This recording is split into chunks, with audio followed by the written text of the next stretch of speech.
সকলকে জানাই শুভ সকাল। আমাদের চ্যানেলে তোমাদের সবাইকে স্বাগত জানিয়ে আমি দীপা চলে আসলাম আবারও একটা নতুন ব্লগের সাথে। আর আজকে একদম নিচে থেকে শুরু করছি আমি ব্লগটা। দেখো, আমি সকালে সমস্ত কাজকর্ম সেরে নিজে ফ্রেশ হয়ে আমি এখন রুটি করা শুরু করেছি। এই যে রুটিগুলো বেলে নেব। আর আমাদের ওই সাইডে যে চালাটা ছিল জানোই তো তোমরা সবাই, আমি যে সাইডে বসে বসে সবজি টবজি কাটি, দেখো না ওই চালাটা নামানো হয়েছে, কারণ টিনটা কেমন ঝাঁঝরা মতো হয়ে গেছিলো, ফুটো ফুটো হয়ে গেছিলো, বৃষ্টি টিষ্টি হলে জল টল পড়তো। এই সমস্যার কারণে ওই চালাটা পুরো নামানো হয়েছে। নামানোর পরে ওই যে এখন আবার সব ঠিকঠাক করে নতুন টিন দিয়ে সব ঠিকঠাক করা হবে, যেমন ছিল সেরকমই করা হবে। ও হ্যাঁ, আর একটা যে মেন উদ্দেশ্যে ওটা আর কি নামানো, সেটা অনেকটা নিচু হয়ে গেছিলো। আসলে ওই সবার মাথায় বাদ্য, আমার মায়ের বাবার, মানে যেই ওইদিকে যেত না কেন, আর আননকেও আসলে তো মাথায় লাগতোই। তো সেই কারণে আর কি ওই কোনাটাতে, তো সেই কারণে নামিয়ে একটু উঁচু করা হচ্ছে।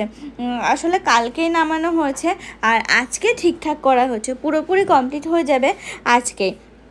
দেখো, নতুন বাঁশ কেটে ঠিকঠাকভাবে করা হবে, আশা করি দেখতেও বেশ ভালো লাগবে। যে এক ঘিঞ্জি মতো হয়েছিল সেটাও ঠিকঠাক হয়ে যাবে। দেখো, ওই সমস্ত কিছু করে আমাদের দুপুরের রান্না বান্না হবে, তার আগে আমাদের সকালে এখনও খাওয়া দাওয়া হয়নি। ওদিকে রুটিটা আমি বেলে এদিকে আবার ডিমের অমলেট করতে আসলাম। কেন জানো?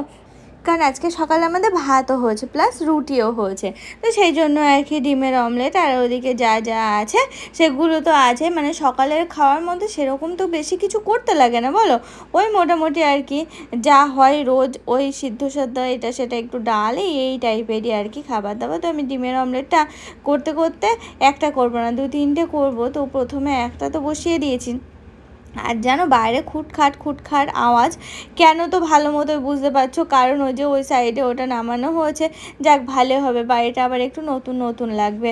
ওই সাইডটা একটু নতুন টিন যাবে তো, আর একটু উঁচু হবে, একটু ওই দিকটা একটু পরিষ্কারও হবে, প্লাস একটু নতুনও লাগবে, ভালো হবে। তো দেখো, এই যে সাড়ে সকালটা আজকে আমি এখানেই কাটাচ্ছি, কারণ এই কাকুগুলো এসেছে তো, মানে যারা আর কি ঠিক করছে, তাদের সাথে কত রকমের গল্প করছি জানো, পাড়ার গল্প, কত কিছু। কি বলতো, পাড়ার কেউ আসলে না নানা রকম গল্প শোনা যায়। আর কোনো একটা কারণে আমি রাস্তায় আসলাম, এসে এই ঠাকুমার সাথে দেখা হলো। ঠাকুমা বলছে, চল নাথবউ চল, একটু ঠান্ডা দিবি মানে একটু কোল্ড ড্রিঙ্ক খাবে। যাচ্ছিলো মেয়ের বাড়ি সামনেই, আর অন্য সাইডে বাড়ি আর কি। ঠিকঠাক করে বোঝাতে পারছি কি জানি না, তোমরা তো আর এ সাইড ও সাইড বুঝবে না, ঠিক আমি বুঝে নিয়েছি যে আমাদের বাড়ির পিছনের সাইডে যে পাড়া আছে ওই দিকটায়, মানে স্টেশন থেকে আসতে গেলে যে জলের সাইড দিয়ে আসা হয় না একটা, ঠিক ওই দিকটাতে বাড়ি। তো এই গরমে বলছে চল বউ একটু ঠান্ডা দিবি। তো এই দেখো, একটু ফুটি দিয়ে দিলাম। তো বসে বসে এখন ফ্যানের তলায় বসে বসে খাচ্ছে, আর মা ওদিকে শুয়ে আছে, তো ডাকছে ও বৌমা করে করে। খুব গল্প করতে ভালোবাসে জানো। এই কাকুগুলোর সাথে আমিও গল্প করছি। আর দেখো, এখন আমার একটু নিজের কাজ রয়েছে, তো সেই জন্য আর কি উপরের দিকে যাচ্ছি। যেতে গিয়ে দেখছি যে এই যে বিল্লিগুলো এখানে শুয়ে আছে, দিব্যি এখন ওরা উপরের দিকেই থাকে জানো। ভালোবাসে একটু জানিও, হ্যাঁ আমার তো খুব ভালো লাগে। এই যে পাকার আগে, পুরো নরম হওয়ার আগে যে হলুদ হলুদ হয়ে যায়, ঠিক এই অবস্থাতে।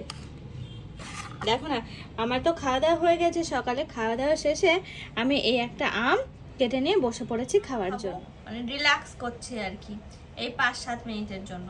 খাওয়া দাওয়া কমপ্লিট হয়ে গেছে আমার। সকালে খাওয়া দাওয়া শেষে আম নিয়ে বসলাম আমি। আমটা কালকে ঝড়ে পড়েছে, কারণ কালকে সন্ধ্যার সময় ভালো ঝড় আর বৃষ্টি হয় জানো তো, ভালোই। তখন আমটা গাছ থেকে পড়েছে, তো আমি আমটা নিয়ে এখন কেটে খাওয়া শুরু করলাম। দারুণ লাগে আমার এই টাইপের আম খেতে। আর আমি একা কেন খাচ্ছি, কেউ খায় না দেখেছো তো, আমি লঙ্কা দিইনি। আমি এবারই এসে লঙ্কা দিয়ে আম, লবণ দিয়ে লঙ্কা দিয়ে লেবু পাতা দিয়ে আম মাখা খাওয়াই ভুলে গেলাম। কেন বলো তো, একা একা কিন্তু এই জিনিস খেতে একদমই ভালো লাগে না। সাথে যদি 1-2জনকে না পাওয়া যায় খাওয়ার জন্য, তাহলে কিন্তু খেয়ে কোনো মজাই হয় না। সেই জন্য শুধুমাত্র লবণ একটু নিয়ে এরকম ভাবে কেটেই খাওয়া। আর ওই বাড়ি হলে পুড়ে একটু চিনি দিয়ে, একটু লবণ দিয়ে, একটু লঙ্কা দিয়ে, লেবু পাতা দিয়ে ও মেখে বাড়ির সবাই মিলে খাওয়ার একটা মজাই আলাদা। সেই জিনিসটা এখানে আর সেটা হয় না। এই যে নিজে নিজে নিয়ে খাওয়া শুরু।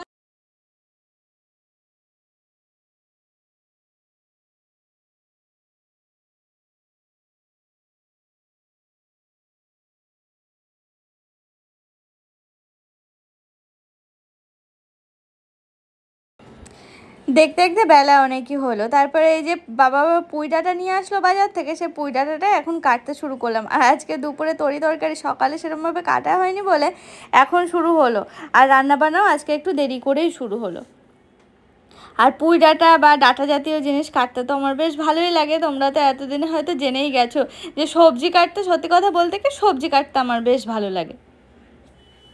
দেখো কাটতে কাটতে ওইদিকে ঘর অনেকটা প্রায় ছাওয়া হয়ে গেল, মানে ওই চালাটা এখন হচ্ছে টিন দেওয়ার পালা।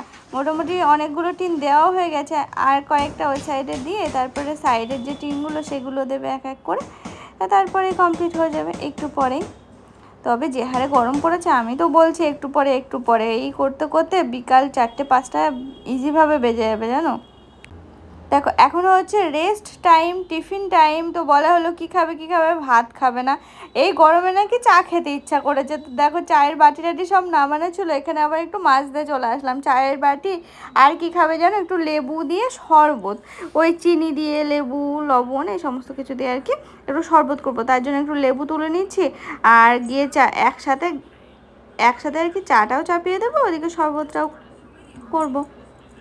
দেখো বাড়িতে লেবু গাছ থাকলে বেশ এই একটা সুবিধা, যখন ইচ্ছা লেবু তুলে তুলে খাওয়া যায়, যাতে লাগে সে তাতে দেওয়া যায়।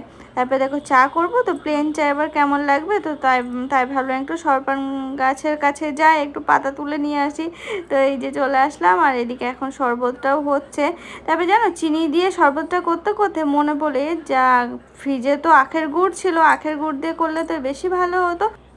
দেখো দেখতে দেখতে চাটা হয়ে গেল, এদিকে শরবতটাও হয়ে গেল। তো শরবতটাই আগে দেবো, তারপরে চাটা দেবো। শরবত আগেই দেওয়া হয়ে গেছে, শরবত খাওয়া হয়ে গেছে, তারপর নিয়ে এলাম চা। ওদিকে মাকে বললাম যে চা খাবে, এই গরমে বলছে ওরে বাবা না, তো চায়ের সাথে কি খাবে জানো, খালি মুড়ি খাচ্ছে। তো কি আর করা যাবে, তাই দেয়া হলো। আমি আর মা সেটাই বলছিলাম। দেখো কথা বলতে বলতে এদিকে কিন্তু এই সমস্ত কিছু সব কমপ্লিট হয়ে গেল। দেখো দেখতে বেশ ভালোই লাগছে, নতুন নতুন